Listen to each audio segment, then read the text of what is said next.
Yeah, in the previous class, we were discussing about the instruction set architecture, and then we have seen some of the standard structure of the instructions.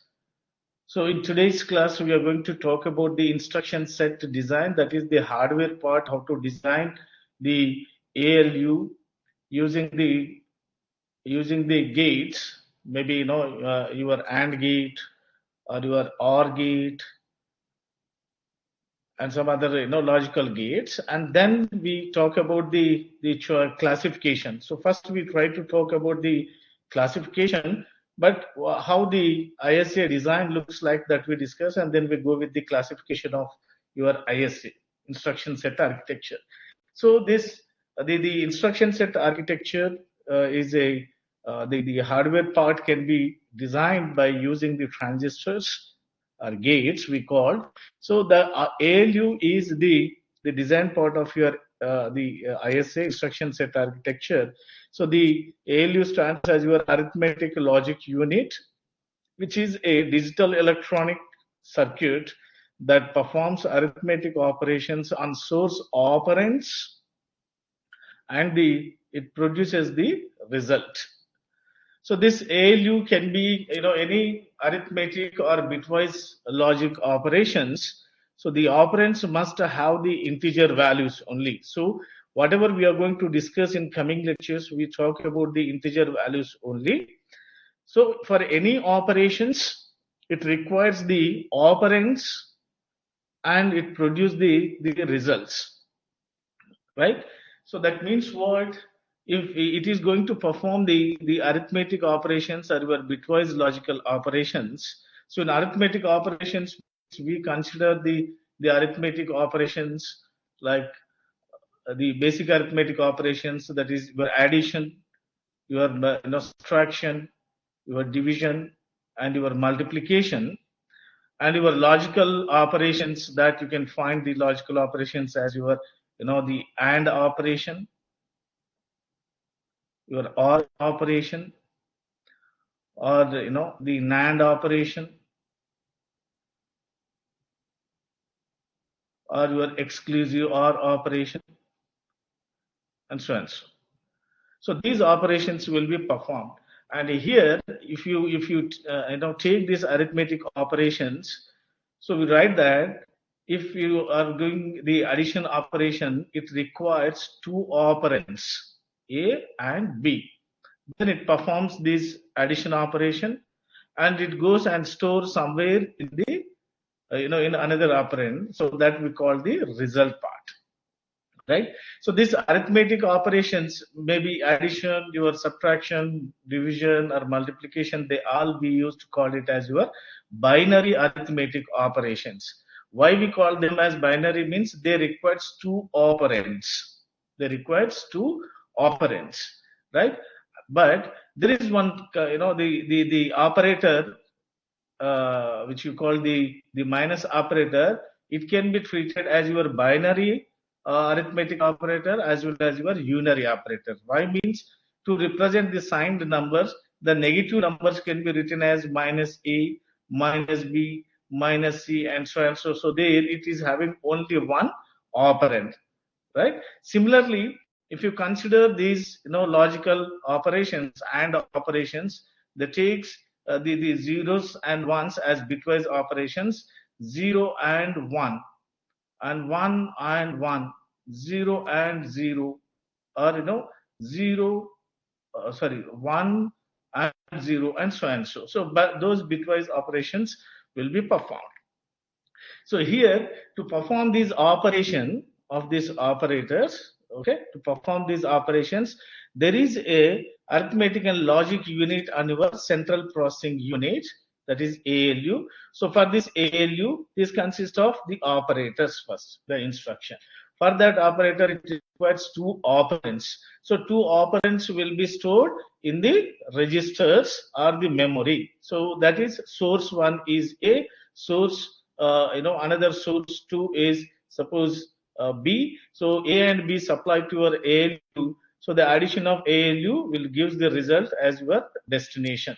So this is the general illustration of the logic design of your ALU or ASA design we call. So comes to the classification of your ASA. So classification of ASA means there are various ways to classify this one. One is based on operands, based on memory addresses, based on the addressing modes. So we try to focus on the operands, then we go one by one later. So based on operands, that means what? We, in the previous lectures we discussed that the operands can be stored either in the cache memory or in the registers or in the RAM So it's the instructions can be written where these operands are. Is these operands are in cache memory or in the registers or in the RAM. So based on that, they are going to be classified. So based on that means the operands may be from the stack, the special purpose register we call stack, or the accumulator, another special purpose register, or the registers we call the general purpose registers, GP, or the general purpose registers, or operands may be in register as well as in the memory. That means one operand is in the register, one operand is in the memory. So the general Intel 4004 architecture, which is having this the hardware design part, as the accumulators will be there. Then there will be a temporary registers we call the general purpose registers, and they'll also have the register multiplexers from memory to register or register memory, and the special purpose register, the stack registers, right? So from here, the arithmetical logic unit, it gets the input either from the operands will be from either register or from the accumulator special purpose register. Then it performs the operation, and those operation, if any overflows are there, they will go and store in the flag or flip flops, and the result will go. So that will be displayed and stores in the register, either in the register stack or the register part. Right. So let us see the classification of operands. The classification of ISA based on operands means based on stack. If the operands are in the stack, then how the instructions can be written. If the operands are in accumulator, if operands are in register or register and memory, then let us see one by one how it is. So first come into the stack. The classifying of ISA, that is based on your the operand which is in the stack. So in stack it says that the operands are read from a stack. So this stack is a special purpose register which is inside the CPU only, not outside, not a memory. It is inside the CPU, so that is the special purpose register. So what it do, the stack is used to store the operands, to supply these operands to the arithmetical logic unit. So both the operands, operand A as your source 1 and your source 2, both are in the stack itself. And once the performance operation is performed, the result will go and store in the stack itself. So what are the general stack operations are performed? The stack operations are the push operation and the pop operation. Okay, and to see whether the stack is full or empty, for that a special the pointer is used, that is top of stack. We call top of stack pointer is used.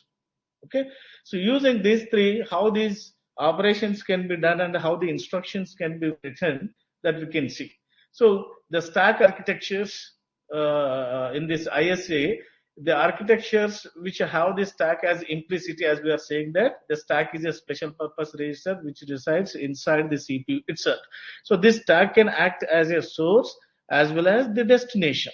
Source as well as the destination means the operands can supply from the stack itself, and the result goes and stored in the stack itself, right? So for that it maintains the top of the stack, which is implicit pointer. And what are the different operations it is having means, one is push operation, another one is pop operation. They have one explicit operand is there. So for example, if you consider the expression to evaluate this C is equal to A plus B, then the first operand will be pushed into the stack. When it is pushed into the stack, it will automatically go with the auto-increment. Then push the second operand into the stack. So in the memory, the first operand will be there and second operand will be there in the register. And then it add the A and B. So for that, it do the pop operation. So pop operation, it do the pop B from the stack. So it follows the and store in the temporary register, and another A is also popped out, and that will store in the temporary register. Then it perform the addition operation, which are stored in the temporary registers, and that result will store push into the stack. This result will push into the stack. So stack pointer will go automatic increment. And then for further, after that, the result will require that it do the pop operation. So this is for the integer purpose. But this Intel 8086, the stack instruction set architectures can be used the floating point. So this is very important. The floating point operations are the real float value operations. They basically use the stack, which is the complicated pipelining. We will discuss this when we talk about the pipelining or the execution of these instructions in a pipelining manner, step-by-step ways. So second way of classifying, if the operands are in the accumulator. So this accumulator is also a special purpose register. So the operands are read from a memory and an accumulator. That means one operand for any binary arithmetic operation. One operand read from the accumulator, another operand read from the memory. So you can see memory means it will be in the RAM, the memory, right? So here to perform the ALU, the arithmetic operations, first source or the first operand comes from the accumulator register, and the second operand comes from the memory. Then it performs the operation, and the result will go and store in the accumulator itself. This concept is very important. First operand comes from the accumulator, second from the memory, and result goes and stored within the accumulator itself. Second, another one is, if you see the example, the architectures with one implicit register means, again, it is a special purpose register which is inside the CPU itself. It acts as a source and the destination, source of one operand and destination for one operand. Okay, so one other source is explicitly, that means that comes from your RAM. Another operand. So if you see the same example where C is equal to A plus B, in that case, how the instructions are written to perform these operations of your, the ISA instructions means, first, load A into the accumulator. So instruction writes as load A, right? And then accumulator is having A, so it will add with the second operand, that is B. So it performs the accumulator content, add with the B, and store the result back in the accumulator only as per its property. So for that, the instruction can be written as add B. So here we are writing B in a square bracket. Why? B is retrieved from the memory, from RAM, not from the special purpose register. And then once this operation is performed, then the result will go and store into in the C variable. So this accumulator, for that it used the storage instructions. So the accumulator is implicitly used and can become a performance bottleneck.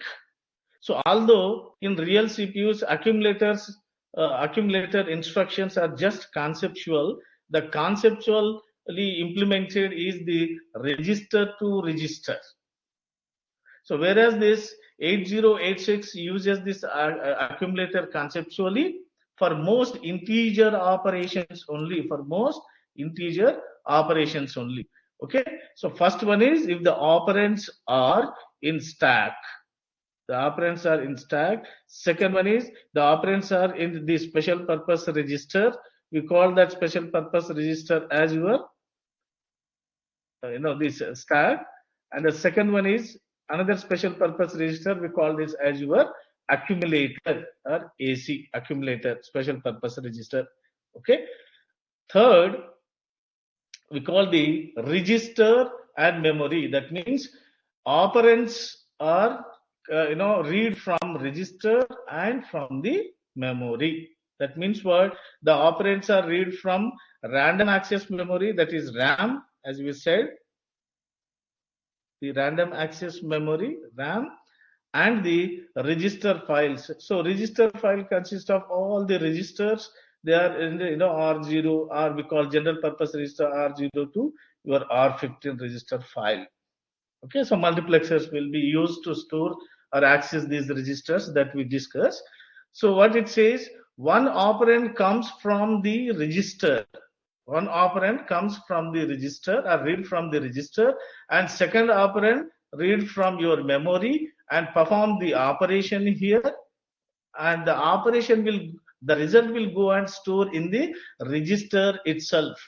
One from register, another from the memory, and the result will go and store in the register itself. So this is register memory. So what are the instruction set? Means how to write that one. Okay. So before doing that, this register to memory. So this implementation further it is classified as for register to memory. It is it uses the register to register and load and store. So the operands are fed into the ALU from registers, but the values of the operands are explicitly read from the memory. That means what?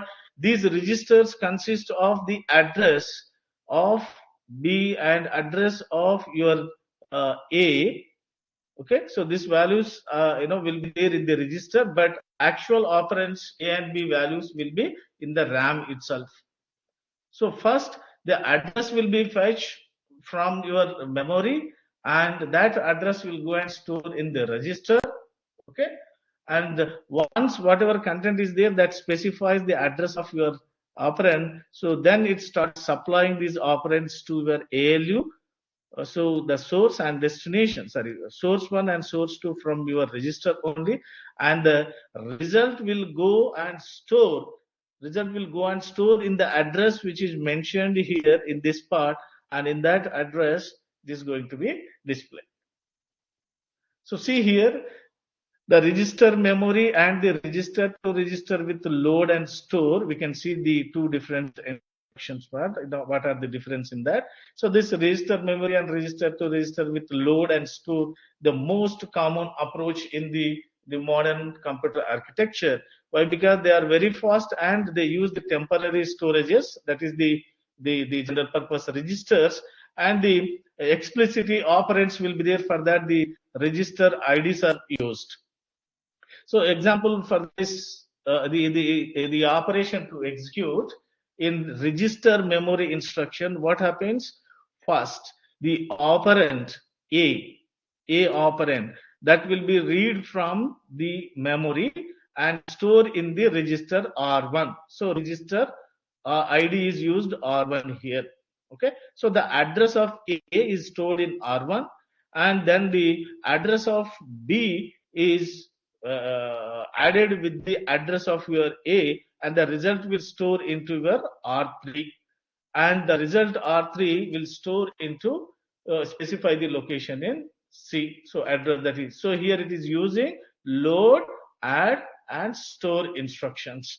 Whereas register to register with the load or store instruction, first it load first operand into a register, second operand into a second register, the operand addresses, and then it add the operand addresses, that is R1 and R2, and store into R3, and that result is stored into the result part.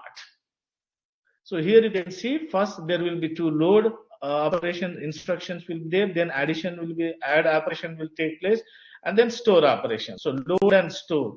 So register and memory and register to register, they will be implemented. The instructions of these part can be written in terms of load and store. So first you are loading, then you are storing. In between that, the operation is performed. So if it is register memory instruction, then the number of instructions are 3. If it is register to register, the number of instructions are 4.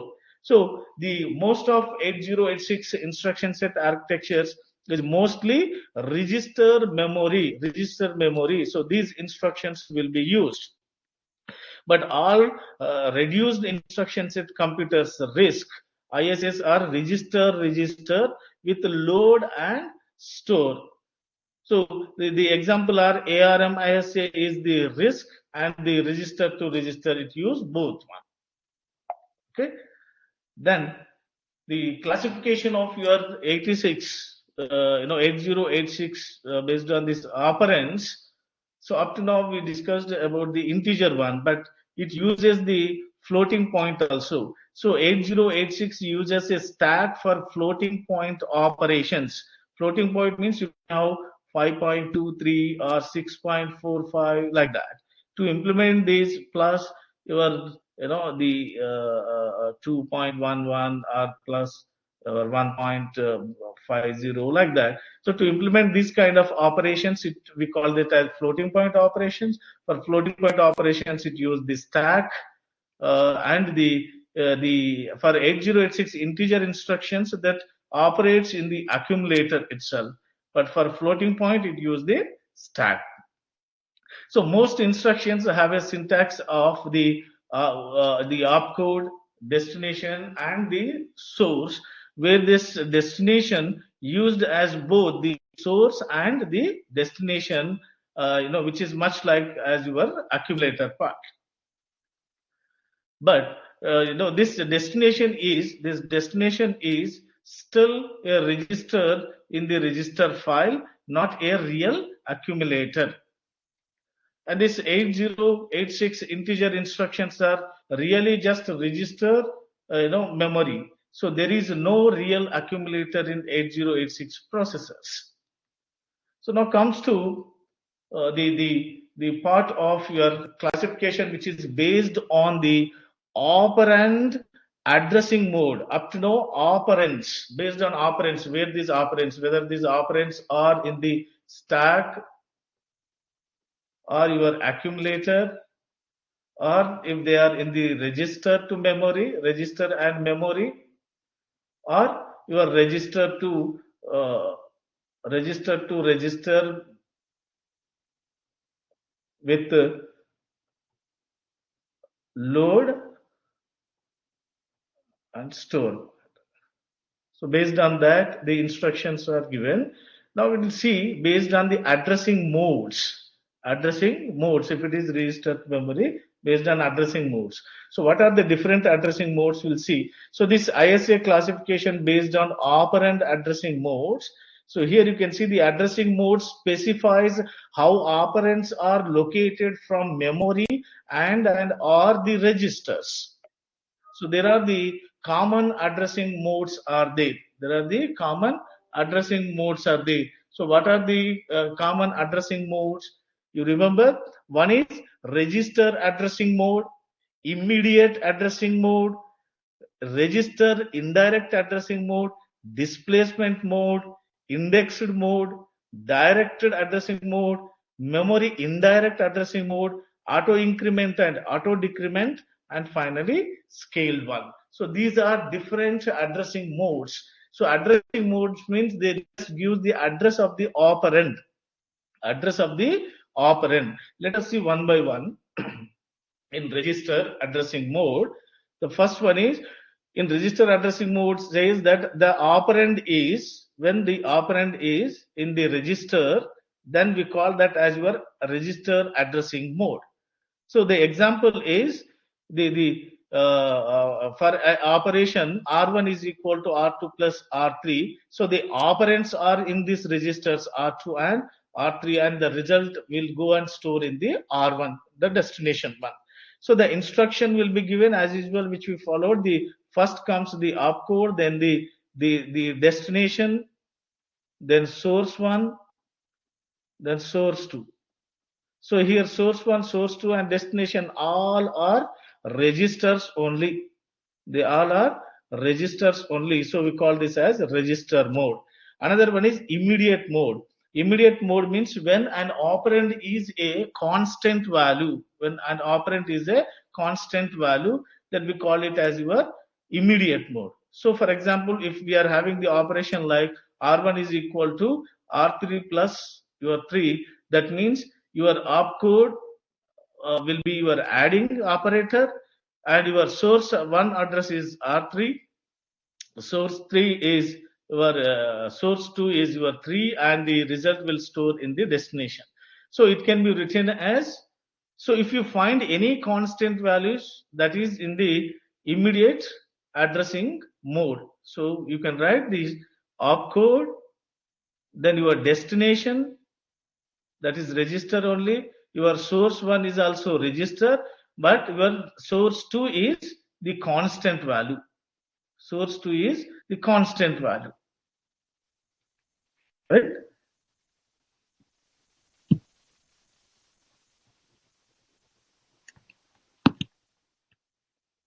Okay. Then comes to the another one is, so first we said one is register, another one is immediate addressing mode. Okay, register and immediate addressing mode. The next one is register indirect. Register indirect. The name itself says that the register is not having the operand directly inside. It is having the address of the operand. Address of the operand. We call it as your register indirect. Or as register deferred, it is called as your register indirect. So accessing an operand whose memory address stored in the register. That means you are having the RAM here. So this RAM is having the operand 5 at the address for 002, suppose. Then your register will have the register will have the address of the operand only 1002. 1002. So in that, this is register name given 1002. It points to here. From there you can find the operand. So that is register indirect. So accessing an operand whose memory address stored in the register. So this is often used for the C pointers in C language. So for example, assume that the address of your second operand in this operation is in the register R3. Then the instruction will be written as your add your R2 with the address of your R3, and the result will store in the R1. So the operation will be written as, the opcode is here, and the registers are this is destination, source 1, and the source 2. The source 2. So source 2 is holding the address. So that is register indirect. Register indirect. Next addressing mode is displacement. Displacement addressing mode. So the accessing an operand whose address is computed based on a base address and an offset displacement. That we call the displacement addressing mode. That means it gives the suppose if we are having the stack, or if we are having a queue, the continuous memory, then if it is a set of elements, then the base address gives the first one. So that stores the elements like 1, 2, 3, 4, 5, and 6, and so and so. And the last one is suppose 10, suppose 32, for example. Then the calculation will be taken as it adds 1002, and suppose if you want to access the fourth element, it gives the displacement as your fourth element space, fourth step. So that is accessing an operand whose address is computed based on the base address and an offset that we call the displacement. So often used for the local variables on the memory stack, where the base address is the stack frame pointer.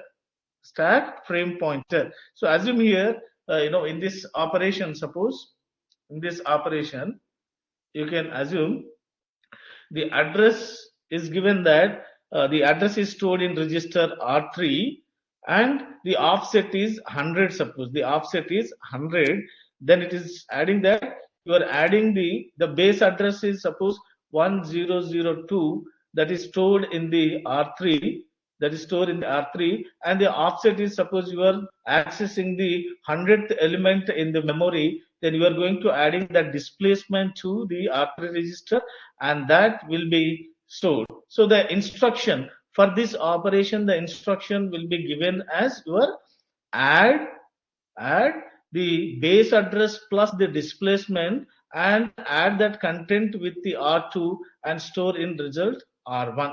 So that can be written as this. Okay, so that is your add destination R1, first source is R2, second source is R3, which is having the base address first plus the displacement. So this is giving completely address only, so you mentioned with the square brackets. That is displacement. Then comes to indexed one. Indexed one, that means if you are using the arrays, it may be single array, it may be double array, or it may be multiple arrays. In arrays, you use the indexing one. So in indexed addressing mode, it is very useful for accessing an element for an array in the memory. So the beginning address and the offset of your elements are stored in registers. Okay, beginning address and the offset of the element will store. That means if you are having a array here, so beginning address is 0, and suppose it is storing the value like A, B, C, D, E, and so and so, and the n elements are there. In that case, it stores the beginning of address, and suppose you want to access this, then it is gives the offset, the distance to access this element. That is indexing one. Indexing. So only index is accessed. So for example, consider here with the array with the 5 elements as an operand x5 in that array. So you are interested to access the 5th element in that array. So then it can be written, the operation can be written as add the 5th element of your array with R2 and store the result in R1. So assume that this R3 has the base address of your X, that is array name it is, okay, and R4 has the offset. So for this kind of arrays, you are using 2 different registers. One register is used to store the beginning of address, another register is used to store the offset. So then it is written as, suppose this R3 has the base address of X and R4 has the offset, then the integer of this array X of 10 elements, it can be written as R3 holds the base address, that is set the beginning address of your X to R3, the first element. The name of this one is X, starting from 0, having 10 elements, so total 9. So your R3 is holding the value 0, first index, and then your R4 is going to hold the offset. So if this is an integer element, then they are using 4 bytes. So what is there here? We are interested in the fifth element. So what is the displacement here? The offset of your x5, which is multiplied 5th element multiplied by 4 bytes. So that is 20 bytes from your beginning address. 20th byte from the beginning address. So that R3 and R4 holds. R3 holds the first beginning of the array, and R4 holds the offset. Then the operation can be written as it is the address of the element. So we are using star here. So the operation can be written as R1 is equal to R2 plus your R3, which is the base address, first beginning index, and the offset. Okay, and then the instruction for this addressing modes will be written as your add R1, the destination, and the R2 and the array element address, that is R3 the base address and your R4 the offset. The offset. Okay, so you can observe in all the examples we are following the 8086 Intel 8086 architecture, which follows first the opcode, the operation code, then the destination, then your source 1, then your source 2. So quadruples are used, right? So I repeat, first one is the register, second one is immediate, and third one, the index one, and then we are following the direct addressing mode. So in direct addressing mode, what it says, when the memory address of operand is known, the memory address of an operand is known at a compile time, that is, the value of the address is known at compile time. So typically used for loading static and global variables. So assume here the example is one operand is at a memory address 1000 in the RAM, this RAM. So some operand is at the address 1000, suppose, maybe some 2 or 3 operands. Then the operation will be performed like this. Content of your R2 will be added with the address. So in this address, whatever operand is there, that operand will be given. So that operand will be added with R2 and result will store in R1. So it is written for that. For direct addressing, it is given the address value is this. So instruction, the operation can be written as R1 is equal to R2 plus address, and the instruction will be given as add the content of R2 with the address. What is this address? Address is your 1000, so that is written in the square bracket. So that gives the operand directly, and that add and store into R1 destination, that is direct addressing mode. Another one is memory indirect, as known as your memory deferred, memory indirect. So memory is holding the address of the operand address. So for example, again you see here in the RAM, if the addresses are given like 002, 004, 1008, 1010, and so on, so suppose. So suppose the address 1004, if it is holding 1008, means the operand is in the address at 1008, and from there it goes to the 1. So that is memory indirect. So address of the address it's called. So when we are accessing the nested pointers, then for example, assuming the first address is in R3 and that R3 is holding the address of the operand in another one. So the operations are basically written, the operation written as your R1 is equal to R2 plus memory and memory of your R3, as you see in the example now.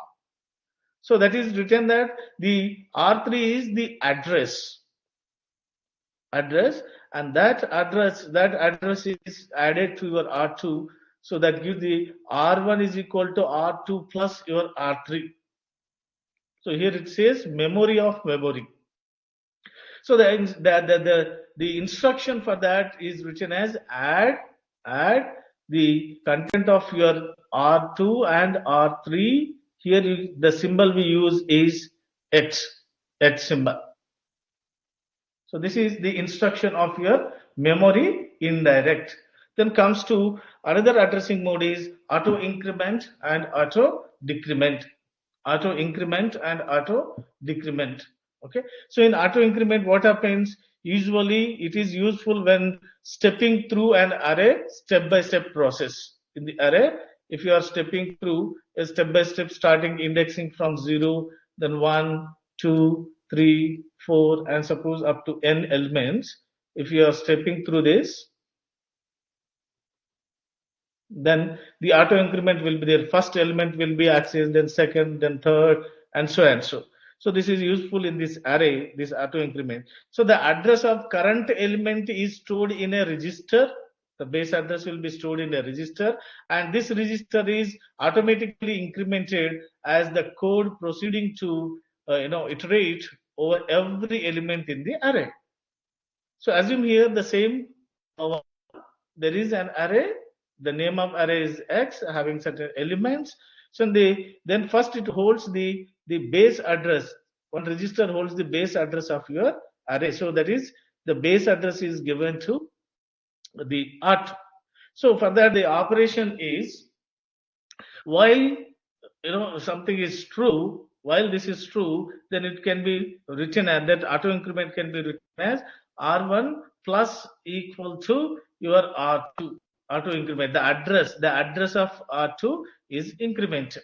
So address of R2, we are following the integer, so it is incremented every time with the 4 bytes. So it advances 4 bytes to the next element. So the instruction loop can be written as,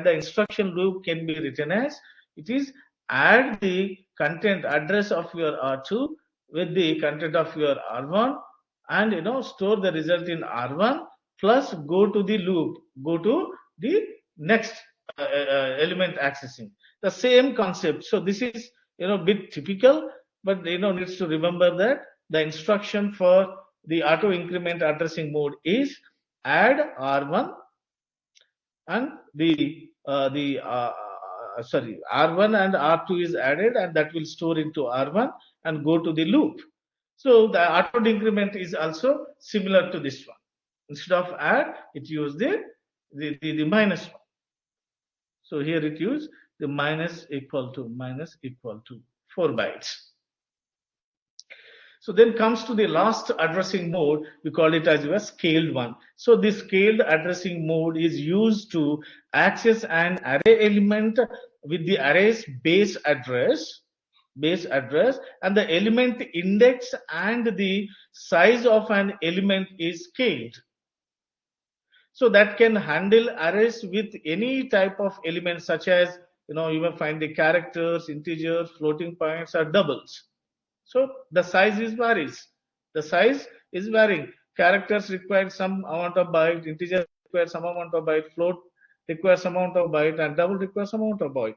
So it can hold any of these elements. So based on that, the array size will be changed. So we call it as a scaled one. In that case, how the instructions can be write? Okay. So the instruction for this is, assume that the beginning address of your array X will be stored in R3. Beginning address will be stored in R3. So the operation for storing this X beginning address into R3, the operation is, so basically it is using this. Now R2 plus X of 10 is there, suppose. Then the 10 will be stored, the displacement will be stored in R4, and R2 is holding the base, the content, and this R4 10 bytes, and it will store this R4, the scaled one, as R3 of R4, and then that will add to your R2, and R2 will store the result will store into R1. So the instruction can be written here as your add the content of your R2 with the address of your R3, where R3 is the base address and R4 is multiplied by 8 because you are taking double here. You are taking double. The size is changed. Okay. For integers it is 4 bytes, but for double it takes 8 bytes. So the double takes the offset. So that's the meaning here. It says the array's base, the array element with the array's base address and the element index and the register size of element. Element index is stored in R3, and the element size here is, element size is the displacement it gives. So 8 bytes or 4 bytes or sometimes 2 bytes, that depends. So that is changing. So these are the common addressing modes. So what are the addressing modes? One is your register addressing mode, immediate addressing mode, the constant will be directly given. Then register indirect, so the register is holding the address of the operand. Displacement, it gives it, one register holds the base address and another holds the offset value. Then the indexed one, so for arrays purpose, and the direct addressing mode, it gives the address of the operand directly. The address of the operand is given in the instruction itself. Then memory indirect, so in memory indirect we given memory of memory, auto increment and decrement, and the scaled one. Then scaled one, it may take 2 bytes, 4 bytes, 8 bytes. So that depends. So any element can be stored in that one. It may be your integer value, floating value, character value, a double or anything. So these are different addressing modes. Right. So the more complex addressing mode example, if you see here, consider a case where an element of two-dimensional array is used as the operand. So that is double. Okay. So double means it is using 8 bytes. So there are 10 by 10 elements are there in that array. So then the operation will be performed as to access the element third row and fifth column element. Third row, fifth column element of that array will be read from the array and add that operand with the R2 operand and store the result in R1. So the location of this x3 and 5 is x is equal to 240 plus 5 into 8 bytes, because we are using double here, 5 into 8 bytes. So in this two-dimensional array, third row, sorry, 1 2 3, suppose third row, and if it is calculating the columns, so 1 up to fifth column, suppose, so it is third row and fifth column. Fifth column gives the bytes. So 8 byte here, 8 byte here, 8 byte here, that is column distance. The base is addresses, it is using the 240. That means the start from the fourth row, that means the element is going to be accessed from fourth row, and the first 3 rows occupies the 3 rows into 10 elements, because it's having 10 elements. 3 rows into 10 elements for and the row of your 8 bytes. So that is equal to your 240 bytes, and therefore the result starts after in the column, the sixth element on the fourth row. Therefore it starts after the the fifth element. So it requires the elements into 8 bytes. So that is in other words, the offset or displacement for the fourth row is 240 bytes, and the index is 5 within the fourth row, and the element size is scaled with the 8 in this instruction. So this is an example part. Okay. So in other words, you can say again, assuming that the beginning address of your x is in R3 to write the instruction in the R3, the index 5 is in R4, then that can be written it as, for this operation, the instruction for this operation is the add the content of R2 with this. So where it holds the base address first. In that base address, it is holding the displacement of your column. So that is index scale, and then it gives the displacement of your value. So is the memory addressing. So it can written for two-dimensional, it can be written as the base address plus the indexed address plus the displacement.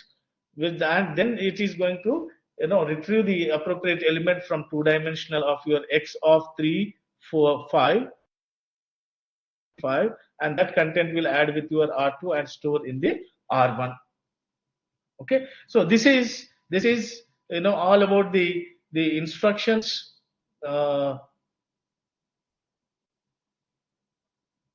This is all about the instructions based on addressing modes. So we say the ISA is classified. The ISA classification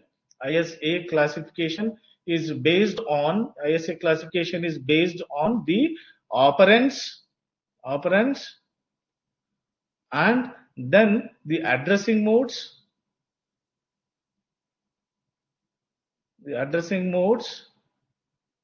and we are going to check the instruction length.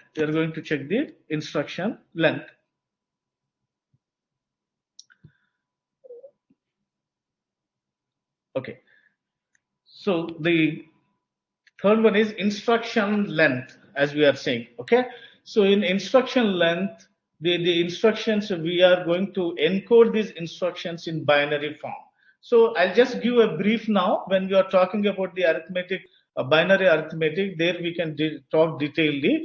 Okay. Suppose if I have a number 2, which is the decimal, you write this number 2 as your 1010. If I'm using the instruction length of 8 bits, then all the remaining bits will be filled with zeros. So there must be 8 bits. So this we call the instruction encoding. How it will be, that we discussed in the computer arithmetic, sorry, binary arithmetic. So here in instruction length, what happens, some instructions are fixed, some instructions are variable. So based on fixed length and variable length, how this ISA classification can be done. So the instructions are eventually encoded with zeros and ones, as said. Okay, and each instruction is encoded into several bytes of binary number. Several bytes. That means it may be 1 byte. That means 8 bits, or it may be the 16 bits. That is a half word. It may be the 32 bits, or it may be the 64 bits. Okay. So that is 8 bits or 16 bits encoding, or 32 bits encoding, or 64 bits encoding. That depends. Okay. So each instruction is encoded into several bytes of binary numbers. So there are two types of the instructions in terms of instruction length. So one is variable length instruction, another one is fixed length instruction. Fixed length instruction means all the instructions follow the same length. In variable length, if it is reserved, suppose 8 bits, out of 8 bits, suppose only the 5 bits are used, so only 5 bits will be used. Sometimes it may use, the instruction may use 6, sometimes 8. So that is variable length. So the choice in encoding the instruction that affects, as just said, if I have a number 10, if I am following 8 bits encoding, I will replace all other bits with zeros. Suppose if I have what you call the number 8, suppose, then the number 8 can be written as 100, right? So the remaining bits will be filled with the zeros. So that is encoding part. We'll talk about this encoding in the coming lectures. When we talk about that, you just remember that the length of your instruction depends upon the encoding part. So how hard it is to decode and streams of bytes back into an instruction is very difficult task. So how much memory space a program can take, so that will affect the encoding of your instruction length, right? So then the variable length instructions means there is one architecture which follows this variable length instruction is your 8086 VAX architecture. So this variable length instructions requires multi-step fetch and decode, but allow for a much more flexible and compact instruction set. Much more flexible and compact instruction set. Which one? The VAX architecture, 8086 VAX architecture. So it is low on memory uses, because since if more memory is reserved, and after more memory only the part of memory is used, then the rest of part of memory may be wasted. So that is low memory uses will be possible with this variable length instructions, since many simple instructions only use 1 or 2 bytes, like addition, subtraction, like that. So it is hard to decode these variable length instructions. So the decoder needs to first determine the length of next instruction in the memory before decoding it. So that's the difficulty of this architecture VAX. So for example, in 8086, which is using the 64 bit, suppose, then in that case, for encoding a instruction, suppose add R12 R11, it may use the hexadecimal number which has 3 bytes only, 1 byte for this one, 1 byte for this one, and 1 byte for this one. But whereas in encoding, suppose another instruction, it requires 4 bytes. It requires 4 bytes. So that is it requires the 4 bytes part. So like that, some instructions may reduce the number of bytes, some instructions require more bytes. That's why we call it in the same instruction set. That's why we call the variable length instructions. So in fixed length instructions, the fixed length instructions allow easy fetch and decoding because the size is same. But whereas, as we are saying, if first instruction is decoded with 4 bytes only, encoded with 4 bytes, then decoding can also require, suppose, 3 bytes. The first instruction requires 3 bytes for encoding, and second instruction encoded with 4 bytes. When decoding the first instruction, it says only 3 bytes, but immediately when it is going to execute the next instruction, it requires 4 bytes. So it is difficult to predict. So in that case, first the decoder needs to determine the length of the instruction. So that is the difficulty. But whereas in fixed length instructions, the fixed length instructions allow easy fetch and decode, and simple pipelining and parallelism is possible with the fixed length instructions. So it is easy to decode because there is no need to determine instruction length, as each instruction always has the same length.